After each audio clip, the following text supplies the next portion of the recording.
I'm Drew, I'm Stephanie. and welcome to the third episode now of the Young Americas podcast. So, of course, for this episode, we want to talk a lot about the policing in America because that's been a pretty big topic as of recent. There's been several more Black Lives Matter incidents, as well as the George Floyd, David Chauvin trial has been going on. I think that's almost coming to a close, right? I think the defense is making their Yes. case right now. Yeah, and I think they're or they're resting their cases today. So, Yeah, so we'll see how that goes. Either way, though, I have expectations there'll be a lot of fallout from that, no matter which way it goes. So I'm kind of concerned about how that's all gonna go, but I guess we'll just have to see and hope that the justice will go where it goes, I guess. yeah, it'll Um, be very interesting to see how the public and the media will take all of that. So, yeah, I think kind of like I was mentioning, I think I can't remember if I mentioned this in that last episode, but the media always wants these big pushbacks or these big events or these big tragedies. For instance, the one that always comes to mind that a lot of movie reviewers were talking about is that the media really, really, really wanted there to be some shooting connected to the Joker movie. They were so yeah, begging for that to happen. Like they were like, "Oh, this is such a dangerous movie. There's gonna be all these shootings, and people might get inspired in shootings. This, shootings, that, danger, danger, shootings." There was not a single shooting, but they were really hoping for it because they were hoping that this kind of movie would spark a tragedy. And I think it's the same thing with these all these policing incidents is that they blow up these stories, and a lot of times they'll either lie or omit evidence or facts just to try and blow up the story and say, like, for instance, all these cops are 100% guilty, and if anyone says otherwise, or if the system lets them go, it's because they're racist, white supremacists, you should riot, you should loot. They're trying to stir up this crowd, I believe, and that's not good, I think, for the country. right. And I feel like the news isn't necessarily for facts anymore. It's more for entertainment and like for people to get interested in the headline. So, like, if there's nothing going on, like, there's nothing for the news to report. And so they're trying to make things bigger than they should be. Yeah, like I understand why they do it. It's not I think it's bad. I don't agree, but yeah, I understand that the more drama, the more hype, the more clickbait, the more views you get, more ads, like blah blah blah. It's good for your news company, but that's not good. Like yes, it's beneficial for you. Yes, you're making money, but no, that's not good. Also, for the news that seems to be very anti-capitalist, it seems very capitalist of them to create these incidents for more money, but that's a whole topic on its own. Oh yeah, definitely. Um, yes, so the first thing I mentioned to you that I wanted to show you was that going through social media, there's around all these incidents, whether it's like a Black Lives Matter thing or the environment or anything Donald Trump says or does, there's always all these people posting on social media. It's mostly their stories, all these like slideshow, the pastel colors, and it'll say, oh, here's what's happening here and how you can help, or oh, there's this terrible thing happening, or how to destroy white supremacy, all these very left slideshow presentation TED Talk type things. They're usually not.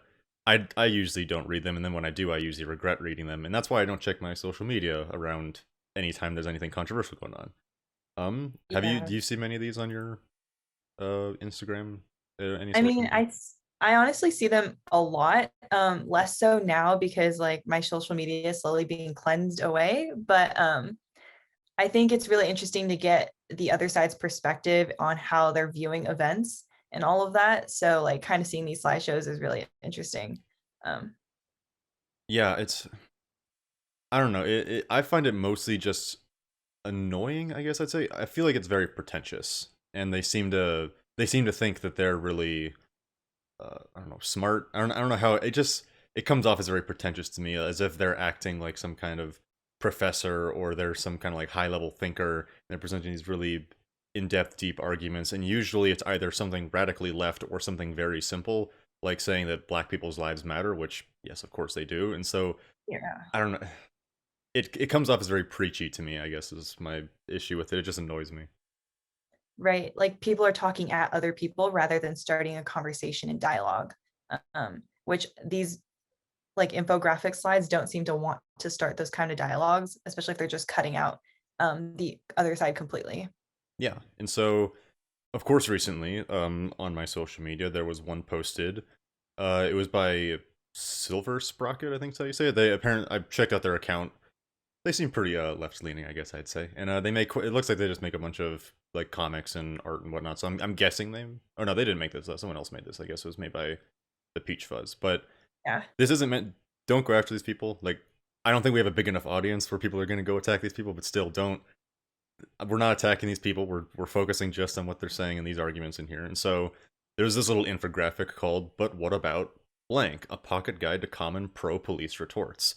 So I would say I'm pro-police. Are you pro-police? I would say so. Yeah, I'm not anti-police.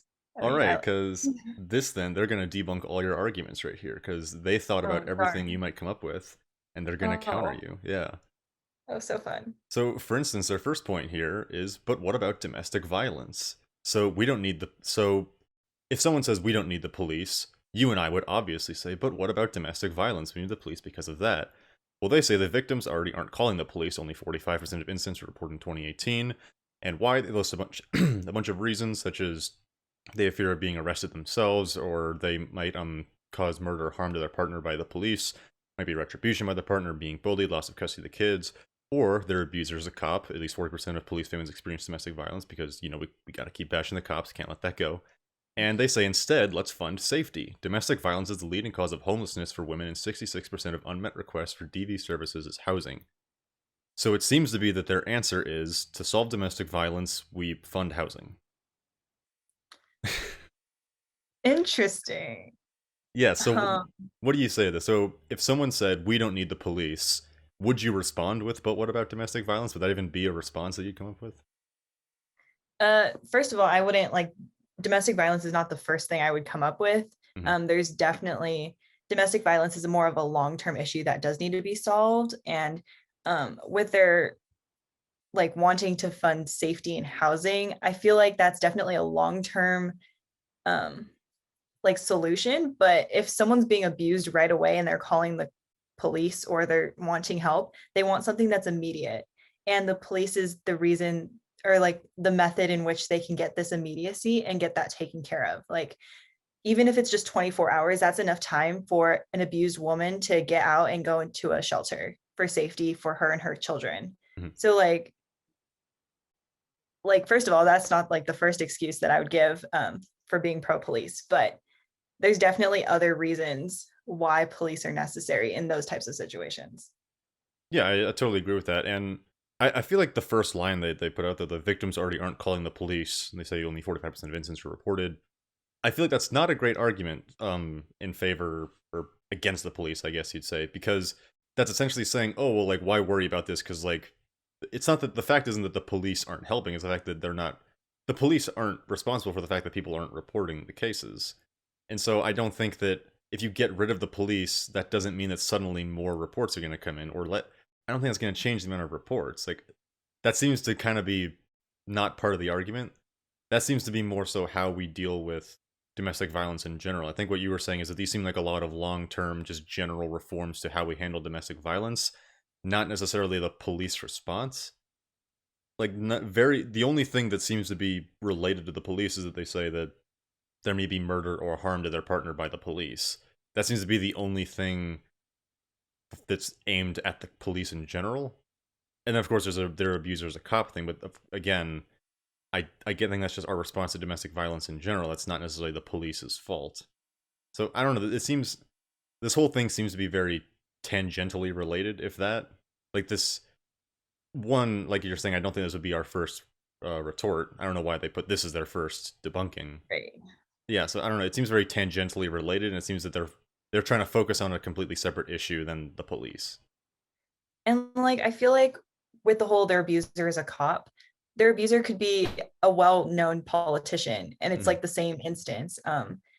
The person doesn't make or you cannot generalize a career field to one person, one or two people. Hmm. So I feel like that's just a very gross overgeneralization of police and how they treat their relationships and all of that. Yeah, and then like their solution just says let's fund safety. I That's very broad, very general. I don't know exactly what that means. They give the example of housing, but I think even if you fund housing, like even if you could just get literally free housing, I don't think that wouldn't solve domestic violence. You'd still have that issue.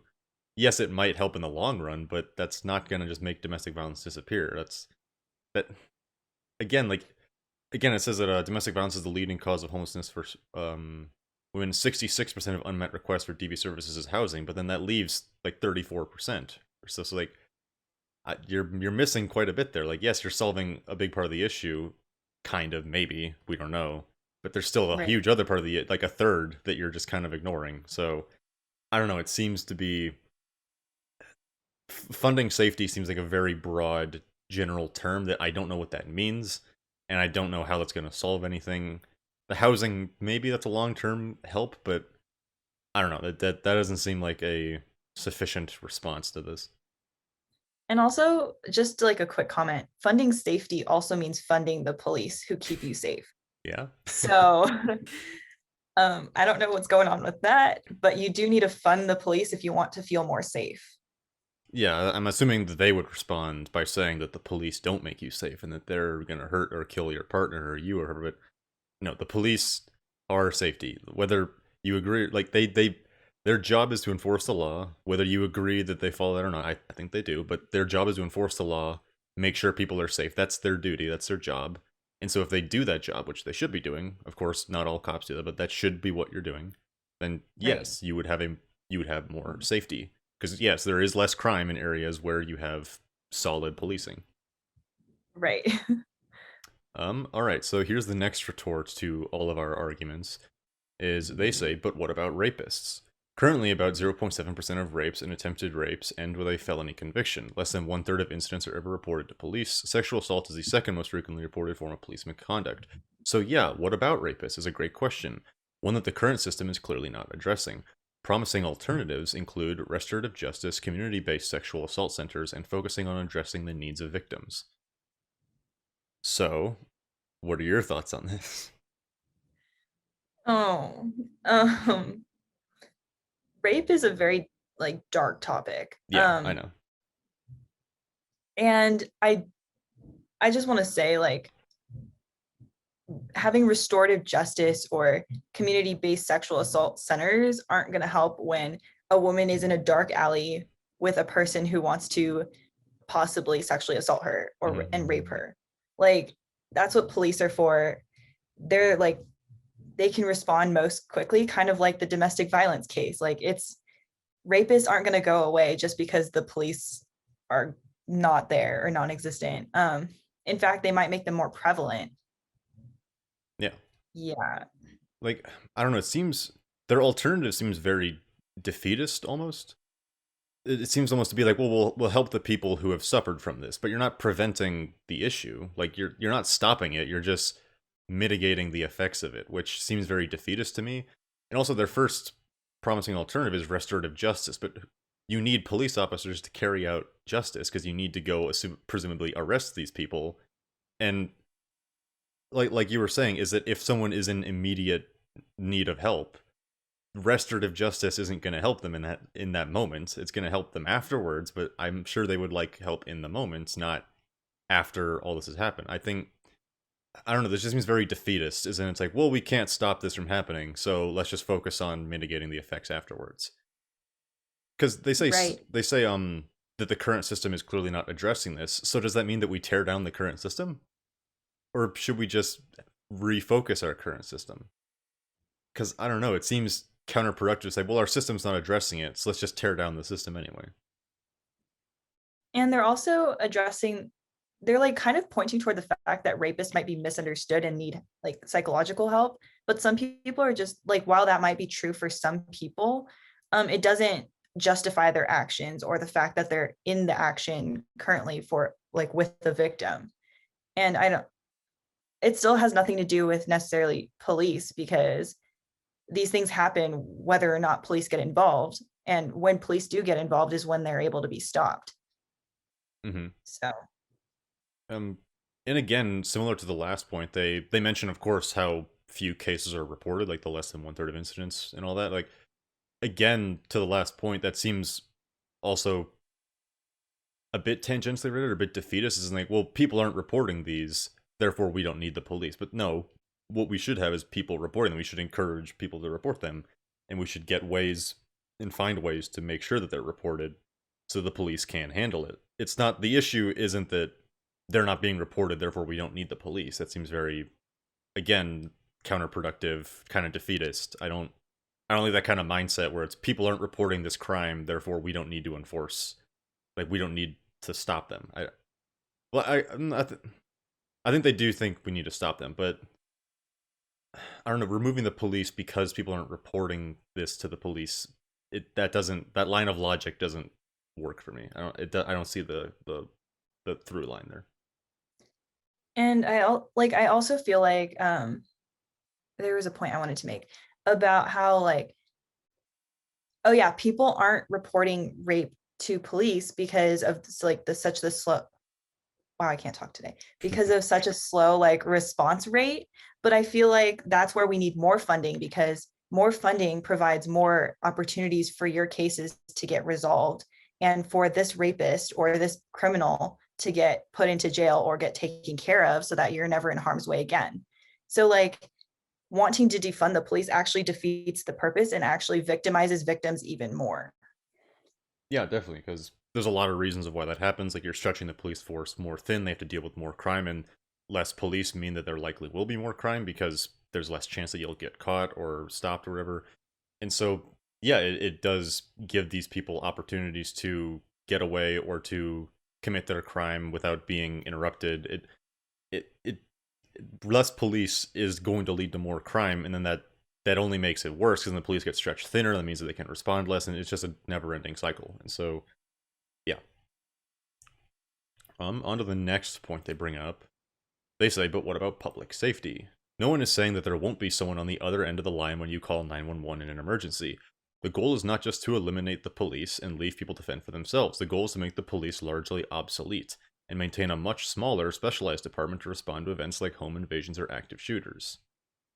So, would you use this response? Just say, like, I think we do use this response, right? We say, what about public? Like, I think that they word a bit weird, but we say, yeah, like, you need someone to respond. And then they're saying Yeah. that, oh, there will be someone, just not police. Yeah.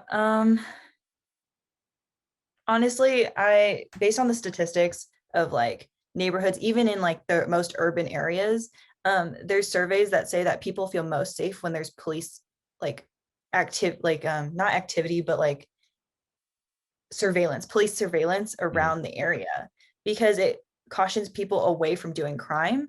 And so it makes the place overall a better and safer environment for everyone. And like, I don't know, I wouldn't want a psychologist to appear if there's a active like shooter. I wouldn't want someone who's not trained in like taking care of these kind of active situations to answer a call that is maybe life or death. Mhm. Yeah, because like I know that the common response is that yeah, you should have social workers instead of cops responding to situations. But the problem is a lot of these situations that cops go into can get dangerous very quickly. And then the problem is, are those social workers equipped to handle that? Because if the social workers are equipped with like guns, for instance, well, then they're just police. It really doesn't matter at that point. So you're just rebranding them basically. So it the police are equipped and trained to handle any situation they may be put in. Because even just like basic drug users, like they say here that respond to events like home invasions or active shooters, but even just like a simple like drug use or drug deal can get violent very quickly. They can I don't know how a social worker or some other kind of community officer, whatever you want to call it, is supposed to arrest a drug user if they're going to be violent and resist arrest. Because presumably they wouldn't want these people to be armed or have the means to take these people down, because then you'd end up with basically just the police again. So I don't know. You again, I think that when you scale back the police, all these violent crimes that these social workers or these community officers, whoever, can't stop, are just going to increase. Because if you're going to go like do all these other like home invasion and active shooter, yeah, I get that, but I don't know. It seems that you're again going to be spreading the police force very thin, and you're going to be filling the ranks with all these other social workers and people who can't adequately respond to these situations that can get violent very quickly, and you're just going to be putting them in the line of danger instead. Then, Right. I saw this video a few months ago about how this BLM activist, I forgot his name, but he went through a police like simulation where he had to experience like how police are trained in using their guns and like whether they need to apprehend a victim or a criminal or not. And he himself was not able to not use his weapon and like talk a person down. Like he would have gotten shot 10 times over if those were real situations. And so I don't think a lot of people understand the importance and the necessity of immediacy, and how it's literally you have to make a split decision on what you're going to do. And most of the time, it's definitely protect yourself before, like, protect yourself and those who are innocent, versus like just letting a person go if they're potentially dangerous to the society. Yeah. I get what you're saying about like immediacy and that like those split second decisions, because I feel like in a lot of these instances people don't fully understand the kind of high pressure, high stress, dangerous situations that these officers are in. And so yes, a lot of times I think that there are like instances where like a person shouldn't have been shot and killed, but in the moment when you're a police officer, I think that it is very natural to have like a gut reaction to like defend yourself, or like in the most recent case, I feel really bad because I can't remember anyone's names, but the one where the female cop shot the guy in the car because she thought it was a Right. taser. Um, I think in a situation like that, everyone's saying, "Oh, like how can you possibly mistake a gun for a taser?" But I think in a high stress, very dangerous situation like that, she pulls out something she assumes it's her taser, and then she realizes too late that it's not. And so, of course, yes, I think that was a mistake that shouldn't have happened. She should be go through the due process for all that, and she should be, I like because I've seen the body cam footage. I think it does definitely seem like she meant to use her taser. And I think that, yeah, in hindsight, you can say, oh, well, like, that's so stupid. How could you mistake a taser for a gun? Blah, blah, blah, blah, blah. But with all these cases, I think that it's very. People don't understand the kind of split second decisions you have to make where you make one wrong move, you take too long to react, or something you or someone else or people around you or things can get hurt or killed. And so I think that, yes, it's unfortunate there's a lot of these decisions end up being wrong, but in the moments you have to make a decision, and sometimes that decision ends in tragedy. Right. And regarding that case, like, I heard that tasers are usually in your non-dominant side, and then your weapon is actually in your dominant side. Hmm. And typically police officers are more used to picking up out of their dominant side. So that's wrong, first of all. Like, it's just a typical reaction. It's statistically how that even goes in their training. Which is wrong. Like, they need to be better trained for that. And like, yes, it's a high stakes situation, but also the person himself who was shot, I don't remember his name either. Yeah. um but he was also like, they were both in the wrong, honestly, because this all could have been avoided if he didn't try to run and she didn't try and pick up her weapon. Like, it was just like a two-way like street in which both could have been avoided. Hmm. Also, the guy's name was Dante Wright, correct? Yes. Yeah. Okay. Good. Yeah. Again, I'm sorry. I'm really bad with names. It's not that I don't care. I know some people are gonna say that I'm racist or whatever because I don't remember their names, but I do. I don't remember anyone's name. So it's Great, me neither. I'm bad with names in general. So, but I did remember. Yes, Dante Wright was the man who was shot in the car accidentally because it was the officer thought it was a taser. But yeah. Um. Also, one last thing I want to point before we go on to the next slide is that there seems to be a bit of a contradiction between the post and the person posting it, because the thing here is saying that the goal is not just to eliminate the police and leave people to fend for themselves. But quite a few people don't say that. They actually think that, yeah, the police should be entirely gone, such as the person who posted this. Because if you actually look at the description, the last line of their description is, a better future is possible, just not with cops in it. So I don't know, Nice. that seems to me like you do want the police to be entirely eliminated, and people like Rashida Tlaib and all like the super far left activists like the Antifa, they definitely want the cops to be gone. So I get that there's all these people who are slightly less radical trying to cover for the really far radical people saying, "Oh, no, no, no, no, we don't want the cops to be gone. We just want them to be reformed." But there's all the people behind them saying, "Oh no, we do want the cops to be gone."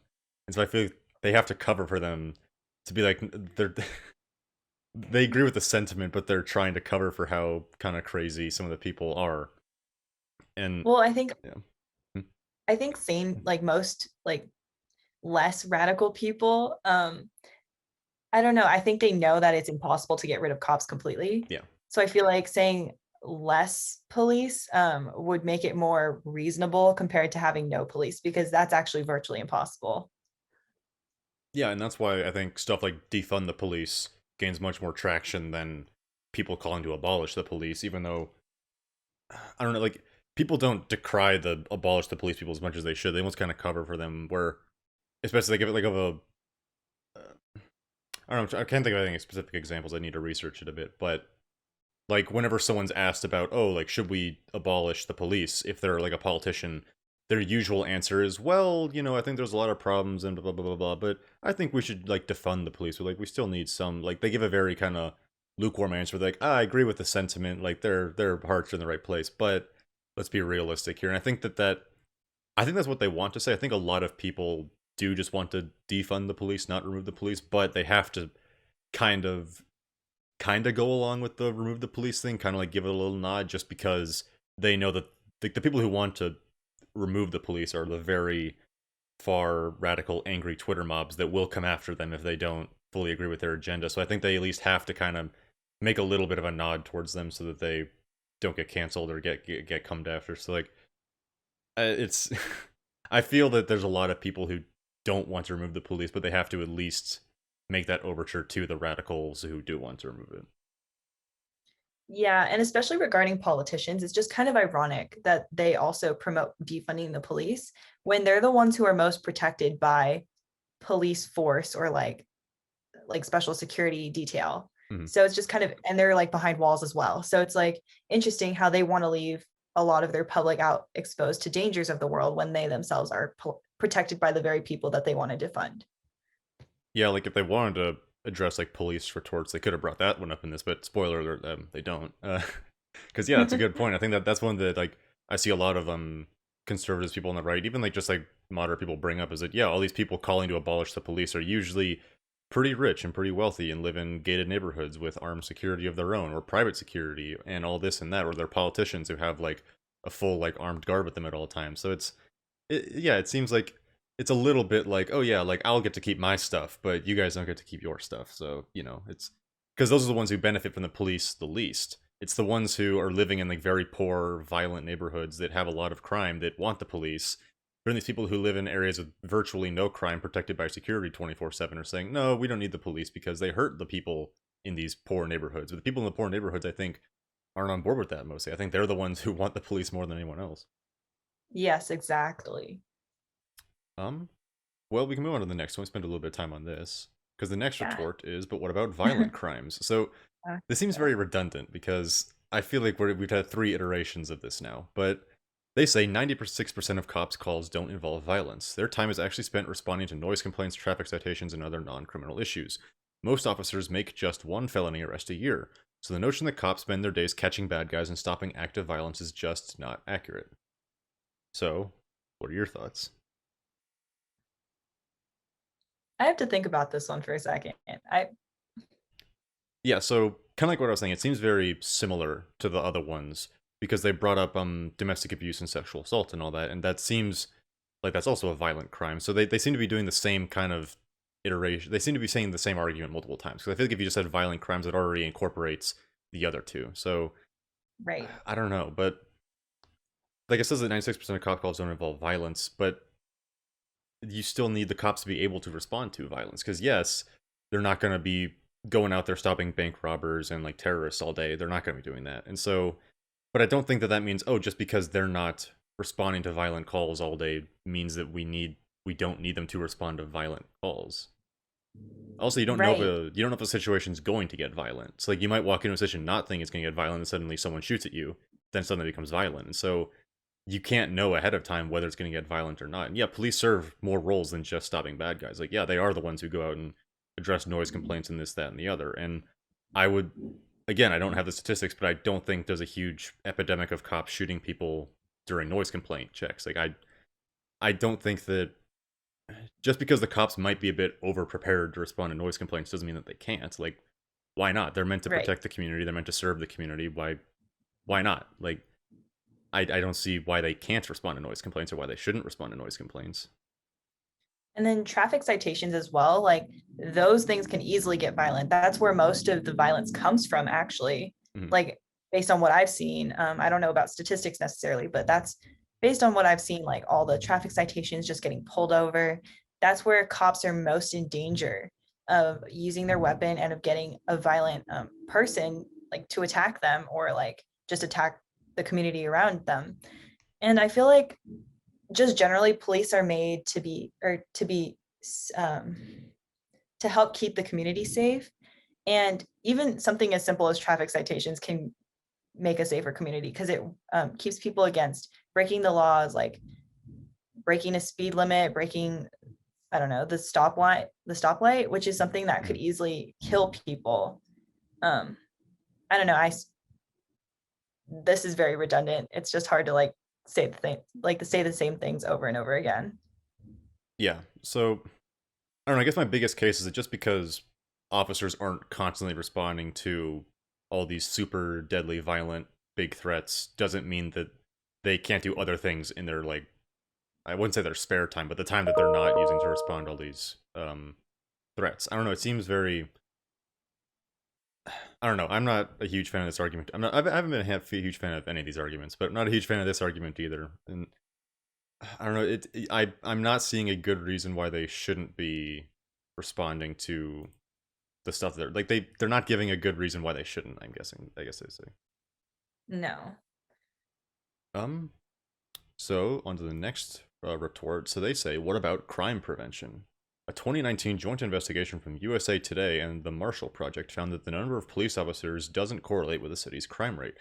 The role of the police in most cities is reactive, not proactive. They do not affect crime rates, but rather investigations and arrests. As crime rates have dropped in the U.S., police spending has continued to soar. Instead, let's focus on fixing the factors that lead to crime, largely social and economic issues. So, what are your thoughts? This one's a very packed Mm-hmm. argument. Very dense, yeah. Yeah. Well, I first of all, it's from USA Today. I don't know how like statistically accurate. That's just a news source. I would want to get Mm-hmm. something from like the government sources. So that's one. Let's see. Reactive. Yeah, Well, spoiler alert, yeah. their sources are mostly news sites, so. Yeah. I'd rather get it from like literature review and like legitimate, like Mm-hmm. not biased sites. But in terms of reactiveness, like yes, police are reactive because they're the last force standing between the criminal and the victim. They're if a criminal or like a person who's being violent is committing a crime against another person, like whether they're violent or they're just they're potentially dangerous, you're not going to want to like tell him to go get help because he's not going to go do that. He or she is not going to go do that right away. Like the police is the reactive force and they're the ones preventing any further damage from being done. And crime rates have dropped.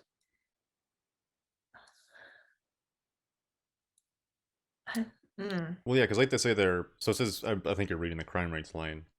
So it says crime rates have continued to drop in the U.S., but police spending has continued to soar. So I'm not saying the correlation equals causation, but perhaps, maybe there is a correlation. I don't know. We would need to look into that, but I don't think saying, see, look, crime's going down while police spending's going up.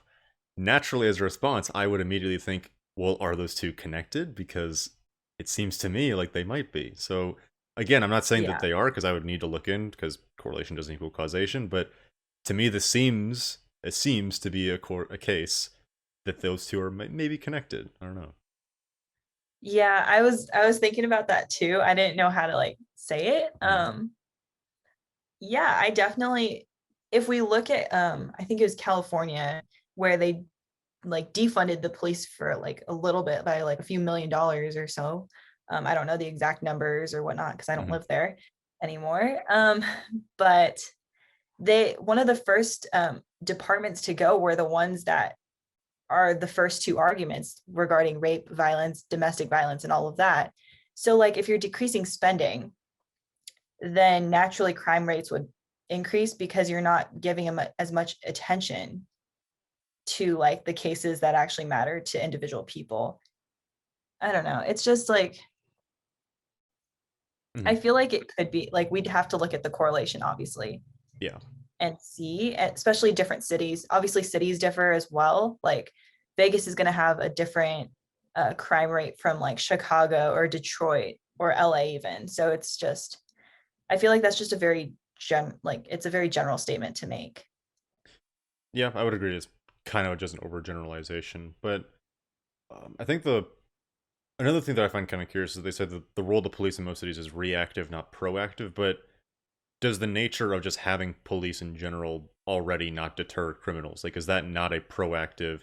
I guess it's not super proactive, like you're going around like Minority Report style, like stopping crimes before they happen, kind of thing. But is it not proactive to have a like defense, a line of defense in place to basically say to criminals, if you try and break the law, we will stop you. We have people ready to stop you. They are armed. Like, I think that's pretty proactive. Like, of course, I'm not going to go out and commit a crime, but I definitely wouldn't want to commit a crime knowing that there are people who definitely would try to stop me. And so I don't know. It seems that they do play somewhat of a proactive role. I get that yes, the most of their actions are reactive, but their presence I think is very proactive. Right. Like I'll use my personal story as an example. So I'm currently in like a position where I'm trying to become a dispatcher for 911, Oh, nice. which is a super amazing opportunity. However, the police department is actually in like one of the worst parts of town, Hmm. but like no one's going to commit a crime in front of a police station. Yeah. So like that general area will be relatively safe compared to a lot of the other parts of that same side of town. Hmm. So I do think that there is proactiveness to having police around and police surveillance constantly, because it really does prevent people from like wanting to, if they're sane or like, you know, like what do you call that? If they're like self-aware and they're like um if they don't want to like get in trouble, they're not going to commit a crime in front of a cop. Yeah, like I always know like one of the common things if you think someone's like stalking you or following you, what you should do is find like a cop car or an officer and just stand by them or like kind of follow them around. Because yeah, no one's gonna do anything while you're near a police officer. And so if you have police officers patrolling the streets, going around doing just patrolling around, like yeah, like I know one of the early posts that they're not reacting to violent calls all the time, but they're not just sitting around. Like they're going around the streets, they're patrolling, they're doing this and that, and just having cops around can be very dissuasive because I think that yeah, you're not going to want to commit a crime in broad daylight because there might be a cop just right around the corner. It might be a cop who can get there within like 60 seconds. And so you have just the presence of the police is what's proactive. I think that I don't know. I think this part of this part of the post is just very I don't know like surface level. It doesn't seem to go very deep. It seems to be very surface level. It seems it's dense, but it seems very surface level. Like they don't think about any of these statements they're making. Right. And then kind of going on that last point, they're trying to bring up how socioeconomic status and like race plays a factor. Mhm. Um, but it's really dependent on like your city and like internal culture as well. It's not just police, it's not just social or your surroundings. Like a person who comes from a very poor background could be like the richest man in 30 years. Like, so I feel like that kind of has nothing to do with police actually. Mhm. Um, and like in fact, like some of the poorest neighborhoods that are like highly policed, I guess, have lower crime rates. So it just depends on where where cops are and their presence versus like obviously the people that they're trying to protect, if that makes sense. Yeah, I think that because I don't think that solving social and economic issues is mutually exclusive with having police. I don't think that it's like saying, "Oh yeah, we need the police. Let's fund the police," is contrary to saying, "Let's also handle social and economic issues." Because yeah, I do think that a really good way to cut down on crime would be to kind of like repair social fabrics and fix economic issues. But that's not something that that's not something you can do overnight. That takes a long time. It's very slow. You can't really have guaranteed results one way or the other. But I don't see why you can't have both. Because yeah, I would agree that we should focus on social and economic issues, but I don't see why we can't then also focus on police until it's evident that they're not needed at such a level anymore. Right. And actually, I feel like just based on like what I've seen on social media, like on the conservative side, and just kind of like generally speaking, police, especially good cops, like good, genuine, authentic, like not corrupt cops, can actually be really good role models for those even in the poor locations. Like they can build relationships with the community that can definitely make a difference in terms of like economic standing for these kids in the future. So it's not just like protecting, they're also building a relationship with their community and trying to get people to find their calling, find their passion, whether that is being a cop in the future or being the next like huge attorney or lawyer. So it's just kind of like police have more of an influence over individuals than just pulling people over or stopping crime. Yeah, I totally agree with all that. Sounds good. Um, the next slide they say here is, oh, on topic of good Oh, cops, but what about all the good cops? here we Since there's go. a well-documented tradition of a code of silence within the police force, it strongly discourages good apples from speaking out or even addressing wrongdoing by their peers. There is no protection against retaliation for whistleblowers. Derek Chauvin had 18 complaints against him, proving that safeguards against bad apples are essentially non-existent. A number of the laws being enforced and quotas to be met by police are themselves elements of systemic racism, making the job inherently problematic. My favorite word. Think of when cops were enforcing Jim Crow laws. They too were simply doing their job. Cool. So we're brought back to Jim Crow. That's always Here fun. we go. So what are your thoughts? Because this is a retort I think we would use, but I think we would phrase it or word it differently than this. Right. Yeah, we don't just say all of the good cops. Like we acknowledge that there are bad cops. We acknowledge that there are departments that are corrupt. Like it just happens. That's how life is. It's not all butterflies and rainbows. Like there's still gonna people are people, whether they're police or not, and they're gonna act on their own accord and like values or belief systems, quote unquote. Whether that's morally good or not. Um, ooh, there's a lot happening here. Yeah. Let's see. Yeah, I'm trying to think of which point we want to take out You first. know. um, I guess in the first one, because I was actually watching, kind of in preparation, I was just listening to some like conservative stuff and some like interviews with cops and whatnot. And I think Ben Shapiro was doing an interview with some ex-police trainer. I forget his name. I can't name it off the top of my head, but he was talking about how, yeah, like in the police force, he was saying that he didn't see all these like bad apples and these like racist, evil, terrible people. And so I think that, I don't know, it's very naive to think that, oh yeah, you just walk into the office as a cop and like your partner would ever be like, oh, like I really just hate all these minorities and I want to go like oppress them or I'm going to shoot them, or like you just see him like being overtly like racist towards minorities. I don't think that that's very common. I'm sure that there are cops like that out there, but I I don't think the cops just walk in, they see a quote unquote bad apple and be like, oh yeah, he's instantly bad. Let's oust him. I think it takes a lot. It's more nuanced to actually find a bad apple because you don't know how people are going to react until you put them in these tense situations, and then by then they do whatever they do, and sometimes that's good, sometimes that's bad, and so I don't know. I think that it's, I don't know what the right word is, but I think it's, you can't just expect all like the good apples to like instantly find and root out all the bad apples because you don't know who's the bad apple because everyone seems nice, everyone seems friendly, everyone seems good. You trust your partners, and I don't know. It just, I don't think that they'd be able to just so easily tell who's a bad apple or not. I don't know exactly how to word it, but that's what it seems to me. Right. And I feel like cops are so like they're more being concerned about their well-being and the well-being of their partners. Like you can't make that much of a judgment call unless you pre-planned it like Hmm. months in advance. Like it's not like I really do think it's a coincidence, or maybe it's the culture and the culture of these individuals, but there is statistically like it is statistically known that like people of color, whether and even like white people who grow up in like poor lower class neighborhoods, they do have higher crime rates in those areas. So obviously if you're in those areas and there's police presence, there's obviously going to be, I don't know, like a higher crime rate and like more chances of getting pulled over, especially if you're doing something that's not legal. In terms of racism, I think that people are just trying to assume motive, and that's hard to assume when you're not in the head of that person. Like you can't be a psychic and talk about how this person is inherently racist, Hmm. especially if they haven't like shown any racist, like they're not outwardly racist or anything. Like no one knows people's internal motivations, so just kind of judging someone based on that is actually kind of racist to me, in my opinion. Yeah,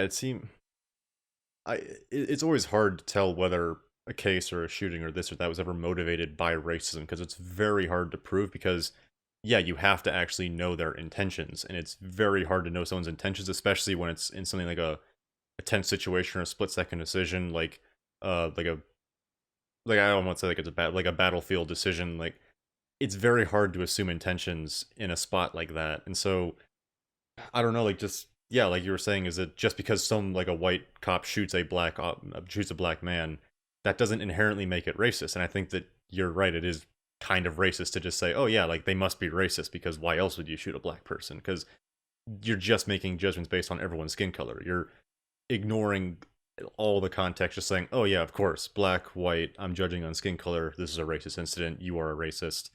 It that seems pretty racist to me. I don't know, but yeah, that doesn't seem like a good way to go about things if we just go around assuming on people's attentions. And I really don't think that's going to hold up in court. Like I've been following the Derek Chauvin trial. I haven't super closely been following, but as far as I know, they have not made the claim that Chauvin did it because he was racist or because George Floyd was black.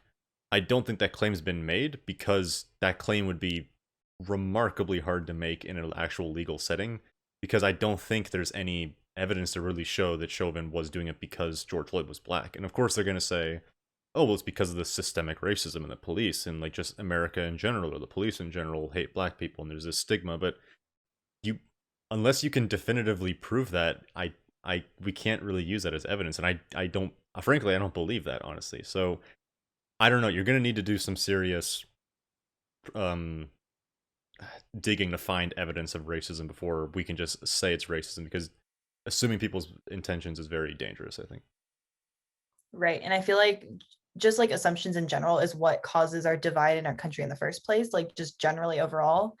There's just a lot of assumptions on both sides, which could be easily cleared up if you just have a conversation. Hmm. Also, I just checked on my phone. Uh, the former cop police trainer that Shapiro interviewed was Brandon Tatum. Just if anyone's looking for that. Yeah. Also, another thing that he mentioned, kind of, I think I was trying to get to this point, but I couldn't. I for whatever reason I couldn't think of it earlier. Is when I was mentioning him, is that what he was saying is that he doesn't see all these like bad apples in the police force. When he was there, he was saying like, yeah, like all my partners, all my friends, my brothers, they were good people, and he's saying that he just didn't see all this racism and these like evil things and this like white supremacy. He didn't see that, and also the Brandon Tatum is black, so Yeah. that again, like it just when you actually talk to all these cops and the people who are actually working every day with these officers, I think most of them will tell you that pretty much all of their partners or whatever are good people and they're kind-hearted and they mean well. And yeah, there will be some racist cops. I'm sure you can find them. I'm sure there's evidence. I'm sure that there would be some cops who would call out their partners for being racist or white supremacist, whatever this that. But I don't think we can just apply that label across all cops, especially without really any sufficient evidence, rather than just pointing to some kind of vague notion of white supremacy that it must be out there somewhere. Right. And regarding the enforcing Jim Crow laws, I feel like this argument is just going too far in the past. Like we have progressed since then, like greatly. Mhm. There's just so much progression that has been made that I feel like reflecting on the past is just making society go backwards. And that's not good for any society to go backwards. So, Well, haven't you heard the voting laws in Georgia were already back in the '60s? We've already gone back to Jim Crow. oh, oh, Yeah, you fantastic. can't give Wow. water to people in line. It's basically Jim Crow all over again. Oh, Um, wow. yeah. So the Jim Crow thing, there's quite a bit with that. Yeah, like I think it is. You're right. We've come a long way since Jim Crow. I know it wasn't that long ago. Like I know there's still people who were alive during Jim Crow.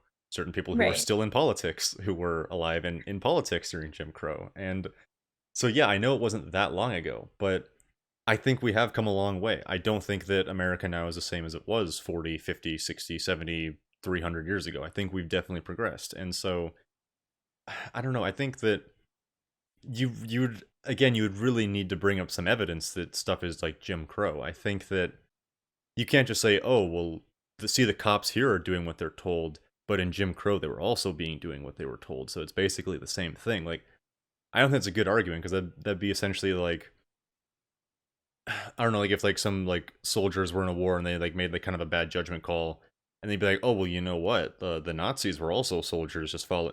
You're don't draw these extreme comparisons because no, a lot of the times it's you're missing a lot of the context. Two, I think you kind of devalue the original thing because Mhm. I don't think anyone today would genuinely, like, if you actually sat down with them, asked them questions, and really dug into their argument, I don't think anyone would actually hold the position that the police today are as bad or worse than they were under Jim Crow. I don't think you could get anyone to admit that, and if you can, that's a really untenable position. I don't know how you're going to defend that, but Yeah. I think then you're lessening Jim Crow, and I think that you're like that's another reason why I think that using like the Hitler or the Holocaust argument is always a really like it makes sense, but I feel like it's sometimes a very bad comparison only because when you say like, oh, everything's like the Holocaust, everything's a Nazi, everything's Hitler, at a certain point it becomes meaningless, and I don't think that they should be meaningless. I think that they should carry a lot of meaning. And so when everything's Jim Crow, I think that's really devaluing Jim Crow, and it kind of undermines a lot of the progress we've made and a lot of the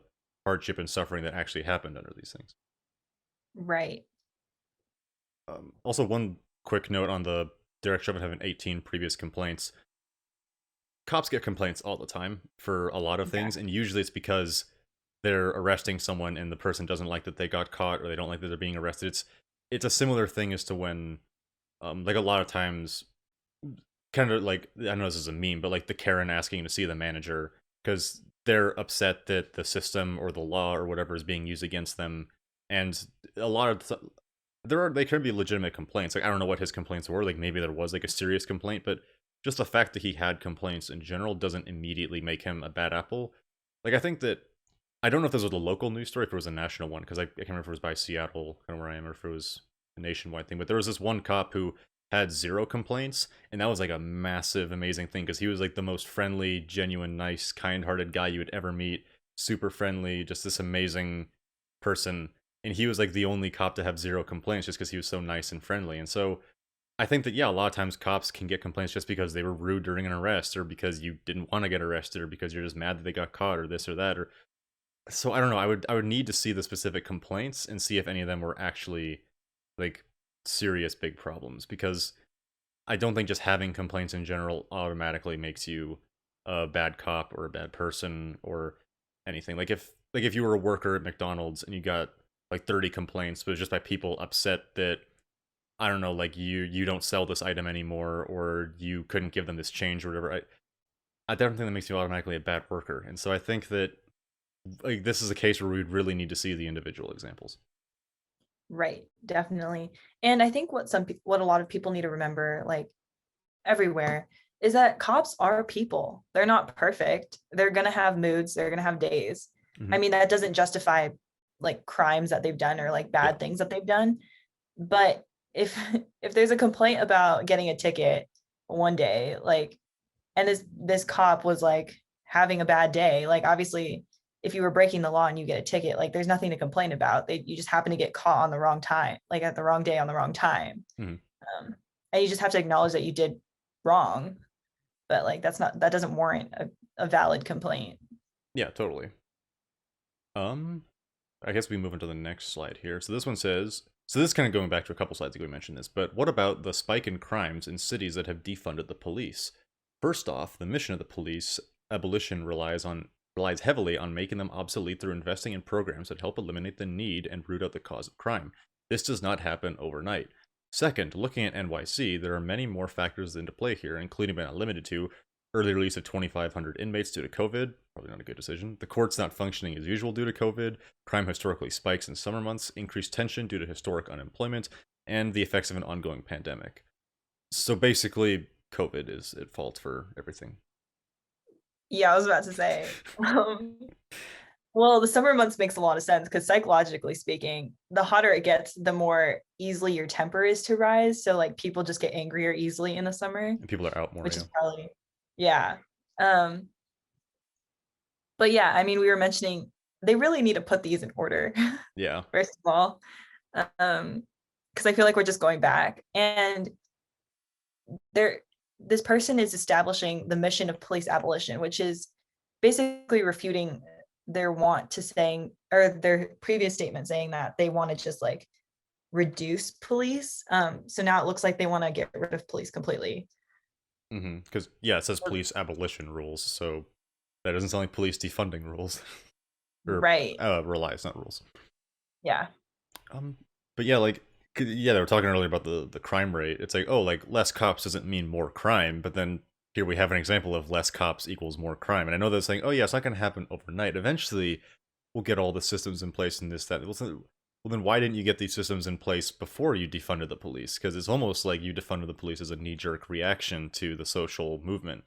Almost, if you yeah, because if you're going to agree this doesn't happen overnight, then we should not abolish the police until your imaginary systems are in place, whatever that looks like. And so, I don't know, like, this seems like a pretty good example to me of less police equals more crime. And I don't think that having more social workers on the street would have stopped people from looting all their stores and burning cars. And, like, what are they supposed to do against the riots? How are the social workers going to stop the rioting and the looting and all that? Like, I don't you need police for that. Like these are very violent people, aggressive people, very dangerous situations. A lot of officers did die during these riots, and so I think that you can't like throw your social workers or your unarmed community whatever into there. Like I don't know what you would want in that situation because I'm assuming they would say, "Oh yeah, the police can handle that." But then, as you see here, we got rid of the police, and then all these people came in. So I don't know. I, I don't know. Yeah, and then kind of regarding the riots, they were rioting and looting and not just like Target and Macy's, which they say that like, oh, they Hmm. can survive from that. Okay, that aside, they're also rioting and looting from their own businesses. Like Hmm. people of color and their small businesses were the most affected by these riots and looting. Like it's not just these big chain stores. Like, yes, some people got free TVs over the summer because they, went in during Yeah. the probably enjoying that right about now. But like, you know, still it's like they're hurting their own people. And it's just like that is a spike in crime. Like it's still a crime. Just because you do it in a group doesn't make it any less of a crime, even though people are validating it. So Yeah, like the rioting and the looting, of course. Yeah, like you're right. It didn't just target all these big kind of corporations and companies that can definitely like take many hits. It was affecting a lot of small businesses. I don't know that there were small businesses who went out of business or couldn't reopen, or were really impacted by all this like damage that was done.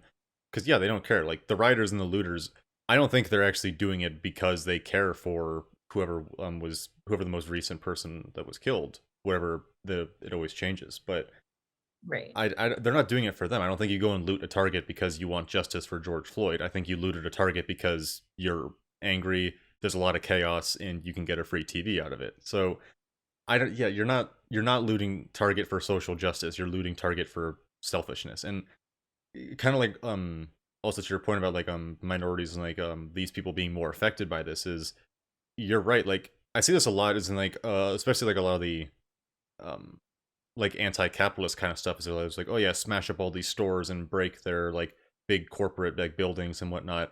But you're not hurting the people at the top. Like the CEO of Target he's gonna be fine. He's not gonna lose any money over this. He's totally gonna be fine. Target's gonna be fine. You know who's gonna hurt though is all like the probably minimum wage workers who have to clean up the entire place and rebuild it, and all these low income people who are not gonna have jobs because their store got burned down. So the people you're hurting the most, yeah, are the everyday average workers that live in the community you're protesting in. So if you really want to like, I don't know, like if you, I wouldn't do this, but if you want to like stick it to the man and like, oh, take down these big like corporations and all these people in the system, don't target the places where all like the average everyday people like you work because that's really not helping your cause and you're just hurting the people you're supposedly trying to advocate for.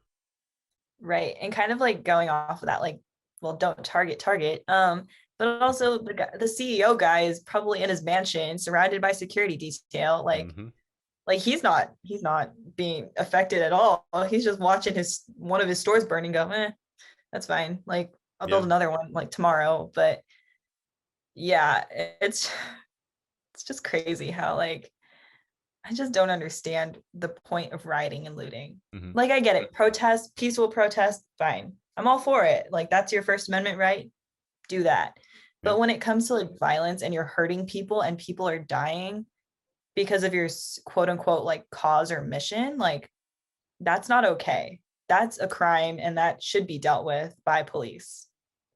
Yeah, like I'm yeah, again, I'm totally all for the peaceful protesting, even if I don't like agree why you're protesting. I think you definitely have the right to do that. But yeah, that's the rioting, the looting, the violence. That's not covered by the First Amendment. I know that like during when all the riots were going, everyone's like, "Oh, where in the Constitution does it say it has to be peaceful?" It does. It literally says peacefully assemble. It is in the Constitution. Yes. So you can't say First Amendment rights, burn down Target. That's not your First Amendment right.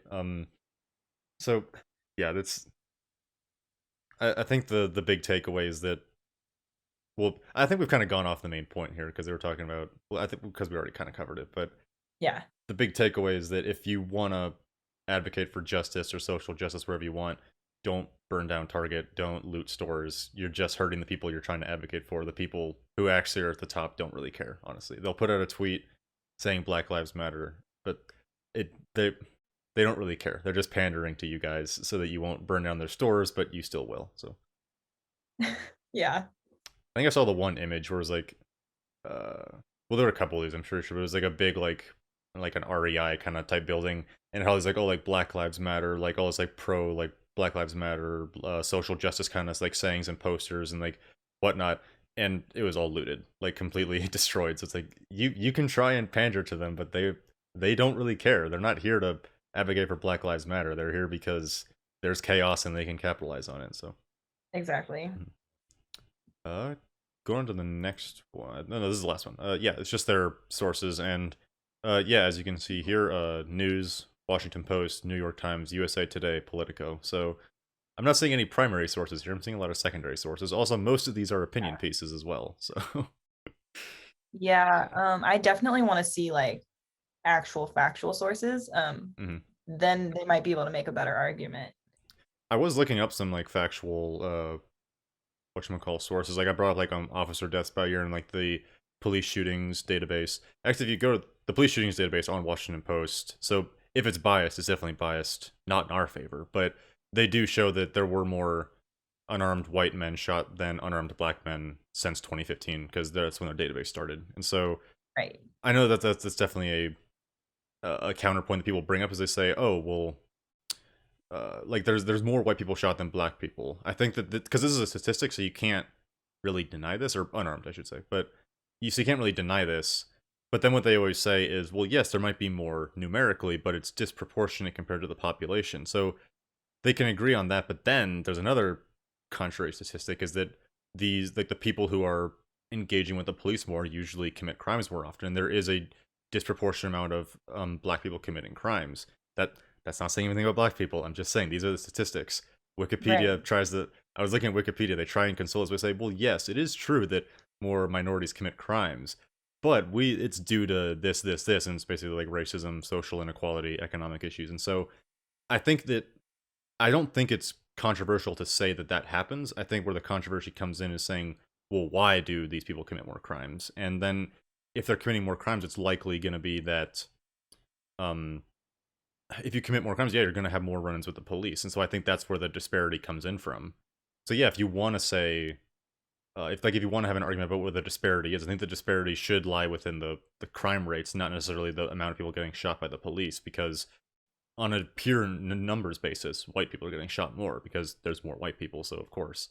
But I think that, yeah, if you want to talk proportion, we should focus on the crime rate, because if you focus on just shooting statistics, you're ignoring a lot of the context. Right.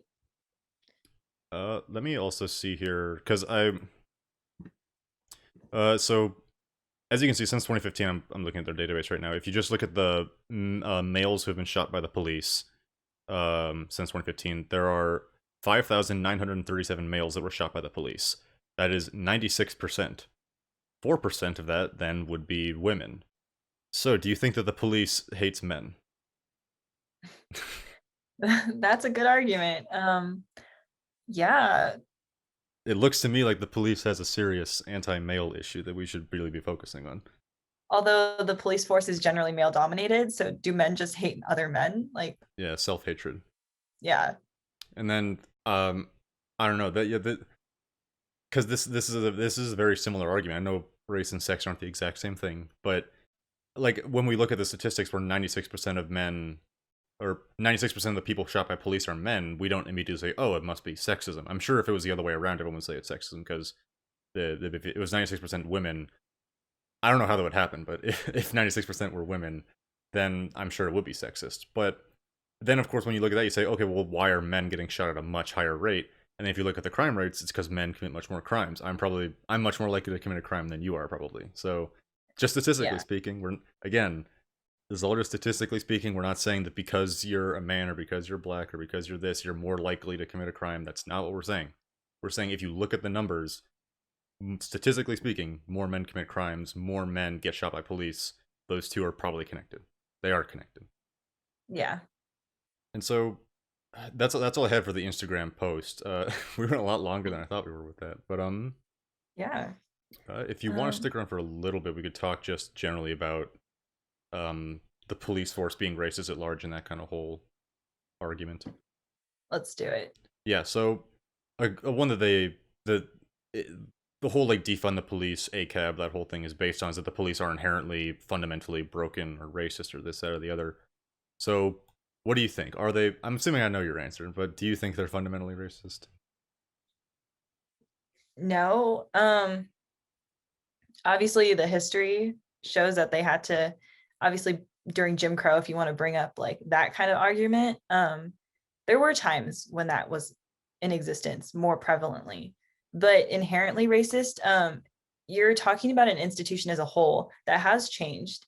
Their policies have changed, their philosophies have changed, and their trainings have changed.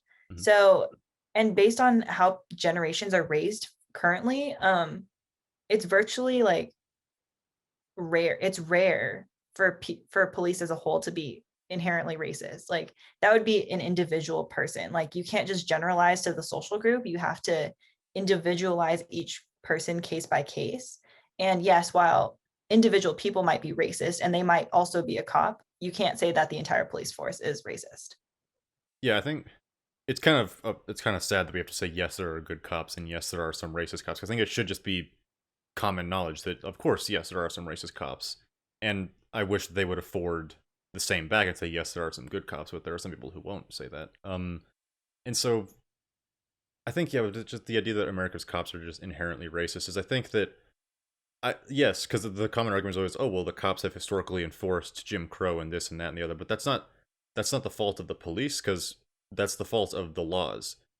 Our Constitution is like inherently. I know some people say that our founding documents are white supremacist, which is absurd because the founding documents are, I think, as Frederick Douglass put it, a former slave, massive abolitionist. He said that it is documents for a document for freedom. I think in terms of the Constitution, and he's right because the Constitution is inherently in contrast, like it contradicts slavery and Jim Crow era and all like the oppression and discrimination against minorities. And so I think that if you actually take the founding documents at face value, you actually interpret them fully, then yes, I think that they're very, very, very pro, or I guess you'd say anti-slavery, anti-segregation. Like they're very inclusive, very tolerant. And I think that the problem is that we're not faithfully interpreting those for a long time because if that's our founding like our founding ideals, I know the common saying is that we need to live up to those ideals, and I think that we've gotten much better at that because obviously we don't have slavery anymore,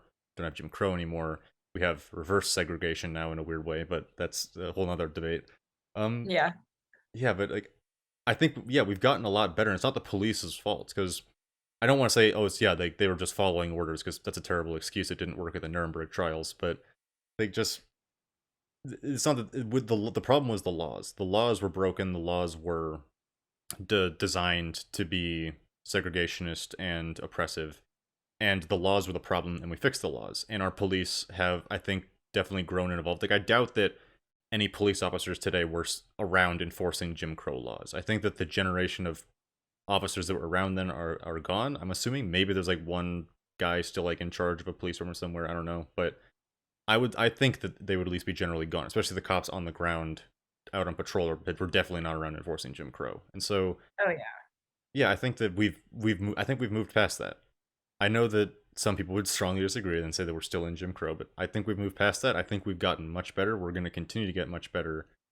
And I don't know, it's hard to say the police are inherently racist. Like it would almost be the same as saying that, like, for instance, the German army is inherently awful because they were fighting for the Nazis.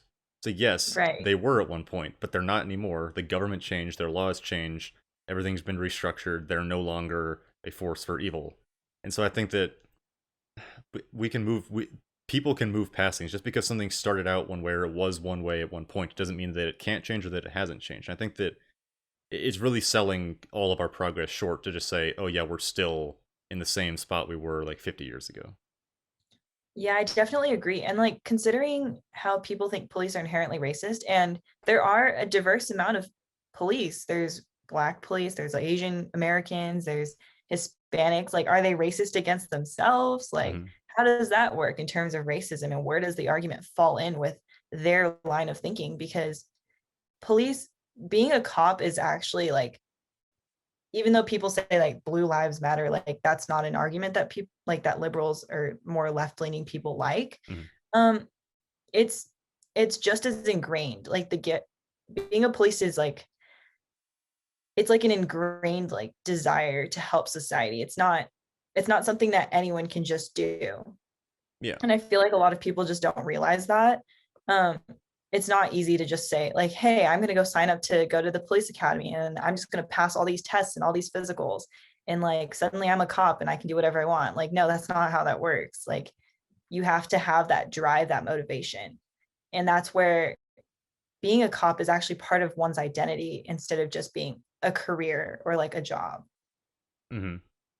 And I think, yeah, what you're saying, like, where like anyone can just go sign up for the police, is that because if you think that the police is inherently racist, then either only racists are signing up for the police force, or the police force inculcates or trains you to be racist, which I think both of those are very wrong. But I don't know. I don't think either of those arguments could really stand up because, of course, not only racists are going to sign up for the police force. I think that that's just absurd. And then the fact that the police force would be training you to be racist, I think you would really, really need to prove that. You would need some pretty solid evidence, because then, of course, the natural argument that I think everyone would follow, or everyone on like the far left would follow, is that they say, oh well, it's because America is inherently racist and our institutions are inherently racist, and therefore it's just like embedded or ingrained in our society. So like you can't see it. Of course you can't see it. That's they always say it's like invisible and you just can't see it. And it's always everywhere, but it's embedded into everything, including the police force, and it's just like a symptom of our greater evils, I guess that you'd say, which I think is also absurd. Yeah, and kind of like going off of that, since that was one of our topics anyway. Hmm. I don't know. If America's so racist, then like I would question why people from all over the world want to immigrate here. Like, people hold up our flags in their protests in their country to represent freedom and diversity and like of thought and action. Hmm. And we're over here divided against whether the police is racist. Like, it's not, it just doesn't make sense, because if you look at America as a whole, we're actually one of the most diverse countries with a whole bunch of culture. Like, especially in California, like where LMU is located, like there's just a whole bunch of diversity. And obviously the history of Europeans coming to America, there's obviously going to be a proportion, like a disproportion between white people and people of color, but more people are wanting to come to America, and that's because of the freedom and the non-racism that exists there, that exists here compared with their own country. Yeah, so there's a lot of good points there. The first one that I want to expand on is that you were saying that people come here to like to be free, and they like come to America. If America's such a terrible place, why does everyone want to come here? I think a kind of funny example of that is Meghan Markle and Prince Harry, because apparently the royal family's so evil, racist, terrible, they hate her because she's not white, and then to get away from all that, she comes to America. So if America is an evil, awful, terrible, racist place, why would you come here? Like it seems she's she's part of the British royalty. She could have gone to Canada. They're part of the Commonwealth. If you really wanted to get Right. away that badly, or you could have gone to any country and you come to apparently the most evil, racist place on earth. I don't know. Like your actions speak louder than words. I think at that point. Um. Then what was the other thing? So yeah, they were saying like people waving their like flags in protests overseas is. I think that is weird. Is that I feel like people overseas have much more respect for the American ideals and the American flag than Americans do. And I don't know if that's just because people here don't understand or they don't know what what all that means. Maybe they take it for granted, or if we've just been so turned against each other that we just can't. I don't know. We can't even get behind the country anymore. But I think it does. I think it does say something when you're waving like a foreign country's flag in protest. Like I can't think of any country on the planet where I would wave a flag in protest. Like I would never. I don't know why I would ever like go around waving the Canadian flag around. I don't know why. I can't think of a good reason. I can't think of a good reason to wave around the French flag or the English flag, the Russian flag, the Japanese flag. Like I don't know. Like I don't have. Why would I? But they waved our American flag around because they are in love with the ideals that we represent and our founding values, and that they want that. They would do anything to have that in their country or to get to our country. And I think that that says a lot. And especially like with the immigration crisis, why we have an immigration crisis because so many people want to come to this country. But if it's so evil, racist, and terrible, why would they? Apparently, I guess that like the jobs are so good here that they're fine living in a Jim Crow esque United States. I don't know. None of the evidence seems to back the argument that everyone thinks we're a horrible, evil, racist place. Right. Yeah, I kind of do think there's just a lot of, I hate to use this word that's like a pretty common like left-leaning word, but it is privilege. Like it's privilege to take all of this to for granted, because Mm-hmm. if you were in a place like China or South Korea, like Korea, even North Korea, like North Korea is like the most restricted place on earth. Mm-hmm. Like the lights don't even shine at night if you look from space. Um, like it's literally so sad. And you compare that to here, it's like, I don't know, like you, there's just so much like freedom that you get here that I like they have the opportunity to say what they want because they're in America. Mm-hmm. If they were anywhere else, they wouldn't have a chance at saying any of this. Yeah, totally. And like, I think what's special about America is that it's a country that's founded on like our uniting factor is these ideals and our founding documents and our principles, like freedom of speech, freedom of religion, the right to bear arms, the right to like peacefully assemble, all these like freedoms in like the Constitution, and just the ideal that we have these inalienable rights that can't be taken away by government, or at least they shouldn't be. But that's a whole other topic. But Yeah. I think that people really like that, and I think that that's what makes America doesn't have like a race. Like there is no American race. America isn't just white. It isn't just black. It isn't just Asian. It's all these different races coming together, because it's not like France or England or Russia or Japan, where all these countries were founded just kind of because like, well, that's where all the Russians live, or that's where all the Japanese people live, and these like kind of like ethnically grouped countries, or these like just like culturally or these like linguistically linked countries, just kind of like, well, like for instance, like Hitler's like, oh, let's take over Czechoslovakia because there's Germans there and we want Germans to live in Germany. And it's like that was his Right. plan, was to bring all the Germans back into Germany. And so, but there is no American race. Like there's maybe like in a million years or whatever, or 1,000 years, there will be an American race, but we're not founded on that. We don't have a race. We were formed because we all believed in these common ideas and these principles. And I think that's why a lot of people want to come here. That's why everyone's welcomed here. I think that's why our documents are naturally anti-discrimination, anti-sexist, misogynistic, white supremacist. They're anti all this because those founding ideals are incompatible with that line of thinking. Yeah, I definitely agree. So yeah, I But think that's all we've got for today. And because yeah, we've been here for about an hour 20 minutes, a bit longer than we wanted, but we got a lot to talk about. And so, do you have yes. anything else to add, Stephanie, before we sign off? Um, well, don't forget to like, subscribe, and follow our Instagram page Definitely. because we're not very active, but we will be. Mm-hmm. Yes, because LMU is returning to campus in the fall, so we will be hopefully doing some more stuff. We'll be back holding speakers and doing tabling and all that. So especially if you go to LMU, come by and check us out. But yeah, for now we still got some time during COVID, so we're probably still going to be on here for a little while. But yeah, make sure to follow all our social media, see what we're up to. Yeah. All right, guys. All right, see ya. Bye. Bye.